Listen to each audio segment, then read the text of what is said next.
The second theory we are considering in counseling theories is individual psychology by Alfred Adler. First, he has the way he views human nature. An Adlerian concept of social interest is the individual's feeling of being part of a whole, spanning both the past, present, and the future. And Adler believed that people were mainly motivated to want this feeling of belonging. He did not believe that social interest was innate, but rather as a result of social training. Now, what do you mean by innate? It is something embedded in us. It is like we are born in it. It's like something we cannot do without. It is like something natural. So Alfred Adler did not believe that social interest was innate. In other words, interest can change. And the interest you have is training. In other words, he is like saying, quashing the old theory of leadership, for example, where we used to say, leaders are born. Leaders are not made. Leaders are born. Now, he could have been saying, no, forget about the old theory. Leaders are made in classroom like we are. They are trained there. Once you train somebody to be a graduate, a counseling psychologist, as a teacher, whether he did not like the career, he will become, and sometimes even better. Of course, that is another debate for another day, but you can see it can bring out a very huge debate. You remember the old theories of who is a leader. I don't want to get there because we are not doing management here. But as we are talking about these theories, it's good. It is significant, or it is imperative that we also open up and talk about broad issues to open up our minds. And I want to come back to the leadership theory. There are many theories of leadership. I don't want to get into transactional theory, transformative theory, servant leadership, all that, and other things that talk about whether leadership you are born with it or it comes through training. Although he doesn't talk about leadership, Alfred Adler kind of is supporting the theory that is actually crashing down, is knocking off the old theory that leaders are born, as we used to have in the medieval ages, before 1500. Everybody held the view that leaders are born. Kiongozi anazaliwa akiwa kiongozi. Hakuna namna ingine hata mfundisha namna gani. That is a defeatist position. Why then have these universities? Why open these schools? Leaders are made through training. Even social training, leave alone the socialization aspects. The socialization you receive in a village. You speak their language. Maybe you are not you are not a member traditionally of that community. We could hear how Honorable Karembe Dile became a friend of President Museveni. He was born there in Banyankore when his father was working there. So when President Museveni visited Raila Odinga's home in Mbondo, he spoke. Raila called Karembe, whom he knew knows the language. They talked. They had a lengthy chat in Museveni's Western Uganda language, Kinyankore. And from there, even now, Museveni was sending, somebody to represent him in the burial and arranging to come and visit the family later.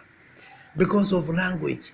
Karembe was a Kamba, but he could speak better Kinyankore than even Wanyankore themselves, because he was born there. Okay? So that is what we call social training. You are trained by the people as you socialize. There is also academic training that makes you who you are. Yeah. If Kalembe lived in Uganda, he could have become a very strong figure there. If Barack Obama lived in Kenya, he could have been speaking Luo language, and maybe better than us Luos of Kenya. Or maybe he could have sought a position here in Kenya, not in America. So what I'm saying is there is social training, and that, according to our friend Andra, determines who you become. So it's not just because you were born in a certain community, that's why you become interested in jumping or whatever. No, the issue is you can be socially trained, you can also be academically trained and converted into something, and you change and you find yourself in another way. Now, we shall be studying today, when we come to psychology, about human nature in general, and we are going to conclude that human nature changes when we begin to see things in a new way. When we are not denialists, we accept to see things in their new way. That is the time you also change. That's when human nature will change. If you see yourself as a scholar, Msomi, you become Msomi because you have psyched your mind to think of yourself that way. If you think yours is to just look for money, you may get money, but you cannot be able to grasp other things because money has blocked it, or something. Or if overthink about anything, that can be your own training. That training you have given yourself is what will haunt. That is Andra for you. So let me just get the materials as they are so that we move on. We have only 15 minutes for this character. Andra expressed that people strove to become successful and overcome the areas that they perceived as inferior. Our friend Andra referred to this process of personal growth as striving for perfection. Those who did not overcome feelings of inferiority developed an inferiority complex. Those who overcompensated for feelings of inferiority developed a superiority complex. Number C, Andra believed that a person's conscious behavior, not the unconscious, was the mainstay of personality development.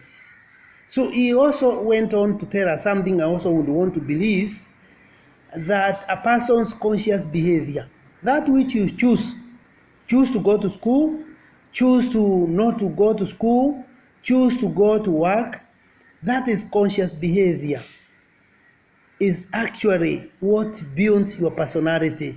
That is what cultivates that personality. I like anyone who says we make decision, not unconscious decision. The person who talks about us making deliberate decision for what we are, not what nature makes you, what you want to make out of nature yourself. That is the way to develop. So I agree with Andra that a person's conscious behavior is the mainstay of personality development. You develop your personality through thinking through, cognitively. Yes, not out of being made. You can't develop when you are being made by somebody else, when your mind is not there.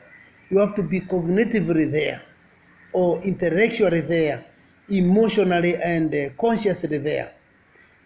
Because of this concept, Adlerian theory emphasizes personal responsibility for the individual chooses to interpret and adjust to life's event or situation or situations. So our friend Andra's individual psychology also tells us in our section D about maladjustment, which is defined in Adlerian theory as choosing behavior resulting in a lack of social interest or personal growth. Adler believed that misbehavior would take place when the person had become discouraged or when positive attempts at good behavior had failed to get the needed results. So encouragement to good behavior was often the recommended antidote to misbehavior.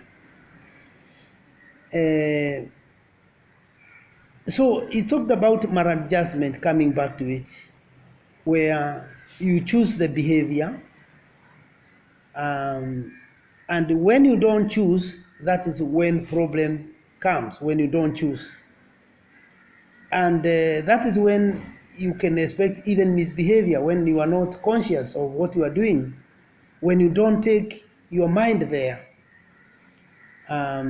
So misbehavior or maladjustments will take place when you, the person, become discouraged, or when you fail to get to good behaviors. Of course, the English people say, bad company ruins morals, and an idle mind thinks evil. That is in agreement or in continuum or in tandem, is in tandem with Alfred Adler's maladjustment view. He argued that encouragement to good behavior is often the recommended antidote to misbehavior. So when you encourage people to behave well, that is going to work out misbehaving. So we have to train. For Adler, a very realistic theorist, you must choose what to be, what to do. You must be conscious. It's not like Sigmund Freud, who is giving too much power to the unconscious id. The gentleman here want to show that personal decisions are very critical. They are very, very important. To go to counseling, to a counselor when you have an issue is a decision you make. To organize how you counsel yourself by first accepting reality and then working out the way forward from a realistic position is all a matter of deliberate decisions, either encouragement by somebody or you yourself. Now, the fifth point here is another concept is that of teleology. Simply put, it means that a person is as influenced by future goals as by past experiences. In other words, again, this very realistic, like Carl Jung, Alfred Adler sounds a bit realistic, more realistic, and less controversial, because when it tells us that a person is as influenced by future goals as by past experiences. So past have a bearing on the future. So history is not to be trashed. Some people say historia ya nini? Twasonga mbele. Mwaenda wapi bila historia? Jameni. We need history in order to show us the future. In fact, history repeats itself. Your own personal experience, which forms part of your historicity, and your historiographies, the general historiographies generally, they are critical, they are very, very important, because they are critical in character formation, and generally in what we call individual psychology and human nature. Okay? So, Adlerian espoused the belief that the birth of each child changed the family substantially. Okay? So that the belief that the birth of each child changed, every child changes you as a family. When a child is born, it changes you somehow. not somehow, substantially. He thought that the birth order of children in the family influenced many aspects of their personality development.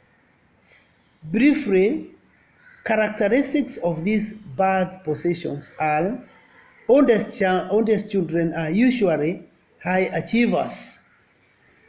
They are also parent pleasers. They are also conforming. They are also well behaved. Huyu ni mwana wa mbili, the firstborn. Mluya atasema mwana wa mbili, a very important person in the Luya family. But we have seen it the other way in some families. That is the way I have issues, because I personally did not receive any encouragement from my firstborn. Our firstborn, not my own, our firstborn. Maybe it may work to my own family. They do well. But I can talk about my brother. He never did very well. And he was a person I didn't want to be, a drunkard. I felt he's messy throughout, and it was very sad. Yes, and my father was complaining. But according to our friend Andra, when he's talking about human nature, the firstborn, they do well. They are great achievers. Parents are pleased with them. They conform more. They are well behaved. That is the other controversial position that's why we said we have to think of many theories, not one theory, and sometimes we combine them. But he helps us to analyze children, because most families will expect that. Now, according to our friend Andra, second-born children are more outgoing, less anxious, and less constrained by rules than firstborns. They usually excel is what the firstborn does not. That to me can be true, more truthful than the previous one. That a second-born has the firstborn as a mirror of reflection. When you see the guy is messing, why should you follow a bright person? It is for you to decide. Do I follow a person who has failed? I want to succeed. And personally, that is what troubles me. I don't like working with a failure. I want to work with somebody who is inspiring me to want greatness. Whether greatness means, where we are or we are yet to, it's neither here nor there. But I like a productive life. The other one is middle children. They have a feeling, middle children have a feeling of being squeezed in and are concerned with the perceived unfair treatment. Sometimes they may say, they may feel like tunaonewa, hatutakikani hapa hii mboma hii, hatukuzema kwa nini walituzaa na watatutesa, fear ipatikani kwetu, ilipatikana kwa wale. Sometimes I find a parent who is exhausted. Now these children learn to excel in family politics because they are always complaining a lot. We are not getting this. These people are more favored. We came late, but we are not. They may learn to excel in family politics out of the comments that they make, the perception they have of being not fairly treated, and even negotiations. They could be better negotiators. However, they can become very, very, very manipulative. Yes, manipulating people. Yeah, some may come thinking they know everything because they learn from all of you. They learn from the failure, the successful one, the parents, so they come with a wealth of knowledge. They are able to read you. Before you think they are not reading you, my friend, you are in their pockets. They know you in and out. So they are able to surpass you because they have learned from you, parents, neighbors. They are better positioned. And also they come to parents who are already experienced. Now this position also tends to develop area of success that are not enjoyed by their siblings. Okay, now the last one on that line, the youngest child is the most apt at pleasing or entertaining the family. While they learn the risk of being spoiled, they are also the most apt at getting what they want through their social skills and ability to please. They are often high achievers because of the role models of their older siblings. That is also agreeable to me. Now, continuing with this topic on human nature, our friend Andra would say that only children or children born 7 or more years apart from siblings are more like firstborn children. Okay? So he supports that there should be spacing of children. As many as 7 years. Of course, that is not what many people again would agree with. Children with no siblings often take on the characteristics of their parents' birth order, as the parents are the only role models. In other words, you must be careful, let the children joke with other children, whether they are cousins or neighbors, so that they play childhood games and be able to be children when they are children. Otherwise, if they behave like adults when they are children, they are going to jump certain stages, and that can affect their upbringing, their growth, their adult life. That is it. So, while these children may mature early and be high achievers, they may lack socialization skills, accept pampering, and sometimes be unconsciously selfish because they don't know how to share. Every piece of bread is eaten by those children uh, who are brought up, who have no siblings or brothers and sisters. So it is good when you find yourself in such a situation. You are born alone, brought up alone. Be very careful. Try to be reassessing yourself using a friend Andra's position and see whether am I displaying element of selfishness because I didn't learn to share. I could any present that came was 90% brought to me, and so I didn't know how to cut a piece of bread or cake to my brother, my sister. I didn't see them giving me because I didn't have as I was growing, or my cousins did not grow up with me for long. Only rarely did I visit them. So such things, according to our friend Andra, they can affect who we are and what we do. Andra saw the family as a basic socialization unit for the child. He believed that children's interpretation of the events in their life was determined by the interaction with the family members before the age of 5. The family interactions taught the children to perceive events and situations through certain subjective evaluations of themselves and the environment. These perceptions that guided the children's behavior were called fictions. Basic mistakes could be made based on these fictions. And Rarians believe that some of those mistakes are, number one, overgeneralizing, in which the individual believes that everything is the same or alike. Okay?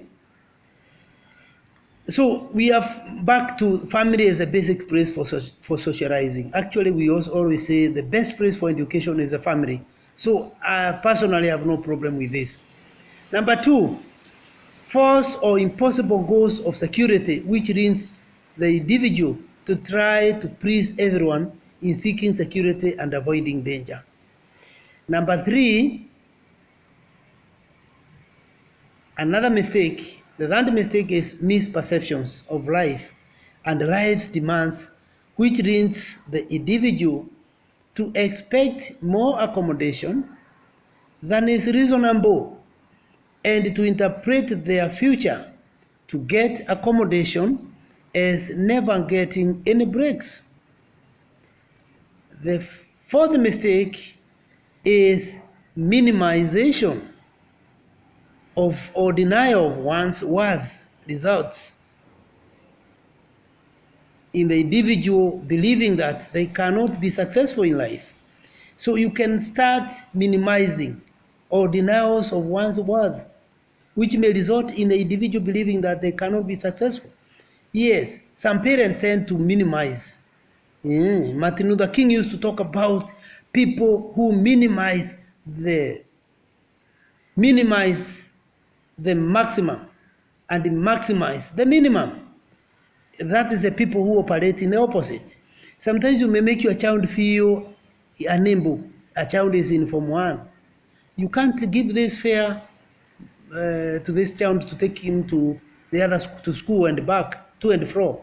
Why must you take the child who is in Form 1? Can't you train? Don't, make the child feel like he needs you at the family level always. You are the one doing everything.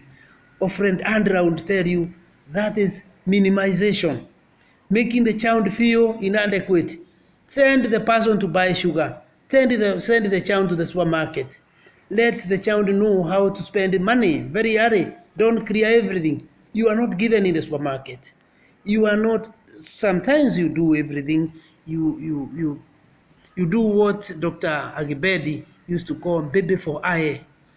Yeah, you are trying to babysit somebody even in old age.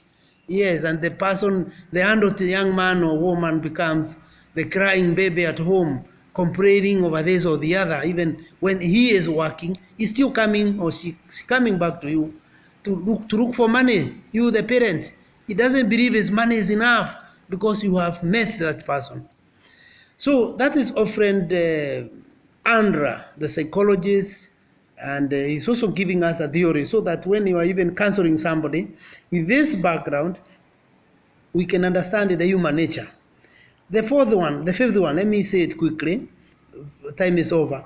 40 values result in a me-first mentality with little or no regard for others. Andra believed that life took courage or a willingness to take risks without knowing the outcome.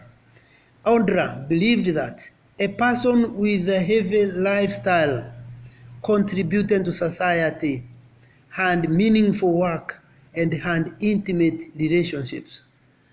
He espoused cooperation between the genders as opposed to competition. He believed that well-adjusted people lived in an interdependent relationship with others in a cooperative spirit. Okay, coming now to role of counselor. Could have said more, but no time. Role of counselor. The counselor is an diagnostician, teacher, Edmondo. The counselor helps the client to explore conscious thoughts, beliefs, and logic from behaviors that are not in the client's best interest or social interest. The client-counselor relationship is supposed to be an equal one with the counselor sharing insights. Okay? That one we agree, we said so. It's just a facilitator. When you are a counselor, you are really a facilitator. You are not opposed to this guy. You are making him feel it's supposed to be a friend. Unless and until he becomes tough to you, that you can be tough, depending on what. But not the toughness of destroying, the toughness of helping. Okay? So the client-counselor relationship is an equal one, with the counselor sharing insights, impressions, opinions, and feelings with the client to promote the therapeutic relationship. Therapy is very cognitive, with an emphasis on the examination of a faulty logic and empowering the client to take responsibility to change through a re-educational process. The counselor encourages the client to behave as if the client were who they wish to be, and often provides the client with homework, assignments outside the sessions. And variants of those who subscribe to friend Andra's school of thought are eclectic in technique, with an emphasis on encouragement and responsibility. That is the strength of his what I consider largely practical teaching, because it is more practical. So the goals of Adlerian counseling, the goals focus on helping the client develop a healthy lifestyle and social interest. The counselor assists the client through 4 goals of the therapeutic process: establishing a therapeutic relationship, examining the style of life, developing client insights, and changing the behavior. The behavior change is the result of the individual taking personal responsibility for behavior. Concerning the last section is the techniques. Most commonly used are establishing rapport. Rapport. We should have considered the meaning of rapport, creating a rapport. Yeah, it's more or less you can now talk because you are creating an environment that is conducive for being useful and helpful to this other guy coming for counseling. Otherwise, you are not coming there to blame him. You should have stopped drinking earlier. You should not have become an alcoholic now. You can see now you are trembling. You have alcoholic tremor. You can see now your family, children are not at school. You can see now your family is broken. Your wife has gone back to his family. You can see now you want to commit suicide. You are attempting to kill yourself. You can see you did all this. It's you. No. Unless he accuses you, you play some defensive mechanism of sort by telling him, now keep quiet, I'm in charge now. Rarely do you do that. Even don't have to tell anybody you are in charge. No. That should not come unless he's turning violent and you want to stop him. Not briefly, you may try to play tough. Rarely, very rarely, and you should avoid it at all costs, because this is trying to bring somebody back to himself. And see, suppose if you stop this thing, suppose you go to the rehab and be rehabilitated and be back. Don't you think you raise up a tall building like your friends that you are telling me, who are in the same grade? Suppose you go to the Equity Bank with your title deed. Don't you think you can tell them to build a house for you using this title deed? And you don't attach the family land so that in case there can be problem or payment, you may not lose the lot. Don't you think? What if you do that? What if this happens? So you have created a rapport. So you are talking. You are not bossing anybody around. I'm using the Kimeru, bossing with them, bossing. But I mean bossing around, defining the style of life and helping the client to gain insight. Well, Adlerians may borrow many techniques from other theories.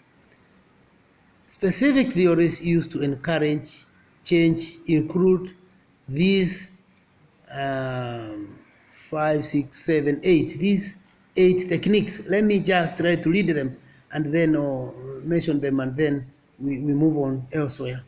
They are actually, yes, they are not 8, they are even 7.